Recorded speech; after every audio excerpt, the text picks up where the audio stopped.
మామూలుగా మందిరానికి వచ్చేది గొప్పది కాదు, వాక్యం వినేది గొప్పది కాదు. వాక్యం విని దాని ప్రకారం జీవించడం గొప్పది. హల్లెలూయా, హల్లెలూయా. దాని ప్రకారము జీవించడం గొప్పది.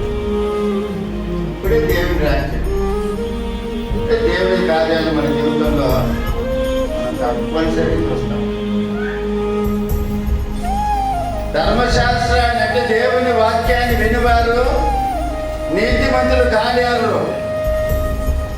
ఆ ధర్మశాస్త్రమును అనుసరించి ఎవరైతే ప్రవర్తిస్తారో వాళ్ళే నీతిమంతులు. ఎవరైతే దేవుని వాక్యం విని ఎవరైతే దాని ప్రకారం నడుచుకుంటారో వారే నీతిమంతులు.